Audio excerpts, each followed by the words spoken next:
Romeo and Juliet, short story. For years a feud raged between the powerful Capulet and Montague families in the Italian city of Verona. It escalated to the point where chance encounters often led to immediate fighting. One day the old Lord Capulet hosted a banquet, inviting all the noblemen and desirable women of Verona. Among them was Rosaline, who was loved by Romeo, the son of the old Lord Montague. Although it was extremely dangerous for a Montague to attend the feast, Romeo's friend Benvolio convinced him to wear a mask and go. This would allow Romeo to see Rosaline and compare her to the most beautiful women in Verona. Benvolio believed this would cure Romeo of his love, as Rosaline always treated him with contempt, and it pained his friend. However, Romeo was passionate and even had sleepless nights over his love for her. Masked, Romeo and Benvolio went to the feast along with their friend Mercutio. The old Capulet welcomed them and showed them to the dance floor. The trio started dancing, and suddenly Romeo was captivated by the beauty of a dancing lady. Her perfection outshone the other women. As Romeo praised her, Tybalt, a nephew of Lord Capulet, recognized his voice. Blind with anger, he wanted to kill Romeo, but his uncle intervened. He didn't want any injuries at his feast, especially since Romeo had behaved like a gentleman and was known as a decent young man. Tybalt restrained himself, but swore revenge. When the dancing ended, Romeo went to the spot where the woman stood. Under the cover of his mask, he gently took her hand and spoke flattering words to her. The woman felt flattered, and they made innuendos to each other until she was called away by her mother. Romeo asked her who her mother was and realized she was Juliet, the daughter and heiress of Lord Capulet, the Montague's great enemy. Without knowing it, he had lost his heart to the enemy. This troubled him, but it didn't stop him from loving Juliet. When Juliet found out who she had been speaking with, she felt the same way. She considered it a miraculous love. Family ties demanded that she hate him, but she loved her enemy. It was already midnight, and Romeo and his companions left the party. Romeo was soon separated from them. He couldn't stay away from the house where he had lost his heart, so he climbed over the wall and returned. Shortly afterward, Juliet appeared at the window. Her exceptional beauty lit up his world.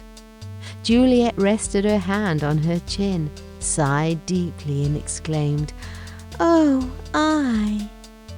Romeo, who wanted to hear her speak, said softly, without Juliet hearing him, "Speak, my shining angel." Juliet, believing she was alone and filled with the passion born that evening, called out the name of her lover.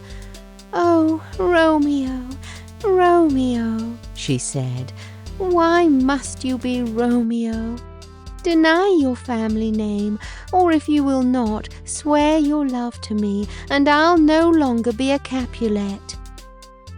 Juliet repeated these words until Romeo could no longer resist and said, "Call me but love, and I'll be new baptized.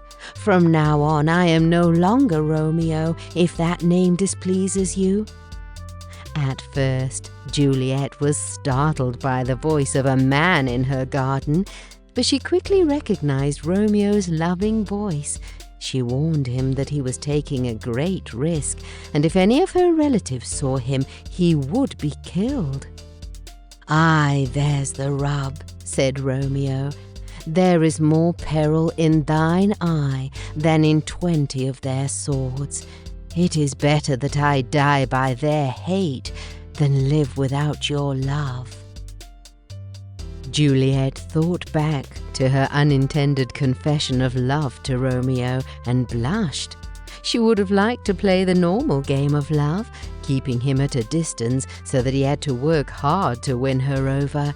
But she could not go back. Romeo had heard her confession of love. Their tender meeting was abruptly interrupted by her nurse, who said it was time for bed.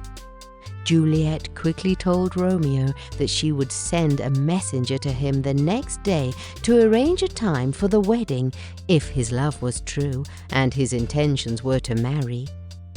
They wished each other good night and parted ways for the evening. Romeo couldn't sleep, so he went to visit Friar Lawrence.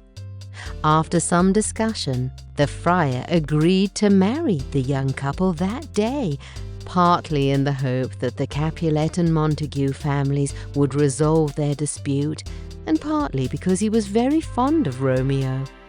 Romeo's intentions reached Juliet via a messenger, and they were married that same morning. After the ceremony, Juliet hurried home and eagerly awaited the evening. She had arranged to meet Romeo in the garden of her house. However, that same afternoon, Romeo's friend got into a fight with Tybalt, who had sworn revenge on Romeo.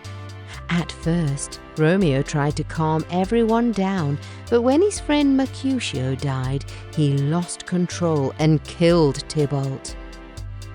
The deadly violence in the middle of the day in Verona caused consternation, and the royal house decided to take strict action. The prince decided to banish Romeo from Verona. This was terrible news for Juliet. She had just gotten married, and now it seemed forever separated. At first, she was angry with Romeo, but soon those turned into tears of joy that Romeo was not killed by Tybalt. Shortly after, those became tears of sadness because Romeo was banished. Romeo was broken, but was somewhat patched up by Friar Lawrence, with whom he took refuge. He advised him to stay in Mantua temporarily until the friar had found a suitable time to announce his marriage to Juliet. This could possibly lead to peace between the families, and the prince would then give him a pardon. Romeo was convinced and left Verona. The friar promised to send him letters and to keep him informed of the situation. Romeo and Juliet spent that night together, and time passed far too quickly. Just before dawn, Romeo left his beloved with a heavy heart. Juliet watched him sadly and melancholically. This was the beginning of a tragedy. Romeo had only been gone for a few days when Lord Capulet wanted to marry Juliet to Count Paris, a gallant young and noble man with substantial wealth. Juliet came up with all sorts of excuses to get out of the wedding, but her father refused to hear any of it. In desperation, she went to the friar. He asked if she was willing to do a desperate deed. She replied that she would rather be buried alive than marry Paris while her own husband was alive. The friar advised her to go home and agree to the marriage. The night before the wedding, she had to drink a potion that would make it appear as though she was dead for 42 hours. Romeo would then come to get her out of the tomb and take her to Mantua. Juliet put her fear aside and agreed to this terrible adventure. At home, Juliet agreed to the wedding, and grand celebrations were organized. On Wednesday evening, she drank the poison. She had many doubts, but her love for Romeo made her go through with it. When the young Paris came to pick up his bride the next morning, he found the lifeless body of Juliet. Everyone was deeply saddened, and the wedding was turned into a grand funeral. As bad news always travels faster than good news, news of Juliet's death reached Romeo before a message from the monk could reach him. Romeo immediately got on his horse and bought poison from an apothecary. If the news was true, he would die with Juliet. With the poison in hand, he rode to Verona to see his wife in her tomb. When he reached the monument and tried to break it open, a voice cried out, "Stop that!" It was the young Count Paris. Romeo warned him that he would suffer the same fate as Tybalt, but Paris wouldn't listen and met his death.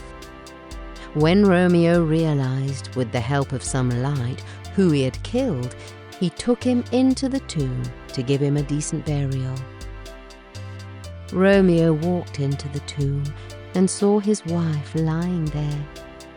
He looked at her unmatched beauty one last time and kissed her soft lips one last time before drinking the poison. And his poison was not temporary like Juliet's, it was forever. For Juliet, the 42 hours were almost up, and she would soon wake up. The monk had discovered that his message had not reached Romeo and had come to the tomb to free Juliet. When he arrived at the monument, he found swords and blood and saw Romeo and Paris lying motionless. Before he could figure out what had happened, Juliet woke up. She remembered where she was and immediately asked for Romeo. Startled by the sound from the tomb, the monk fled. Meanwhile, Juliet found her beloved and saw the cup in his hand. She immediately guessed that he had taken poison, and if any was left, she would take it too. She heard a noise, kissed his warm lips, and stabbed herself to death with a sword. Thus, she died side by side with Romeo. Meanwhile, everyone was alarmed, and the Montagues and Capulets appeared at the tomb. Together with the monk and the guard, they pieced together the tragic story of the young lovers. The Montagues and Capulets decided to make peace, and the Montagues built a statue for Juliet, and the Capulets built a statue for Romeo.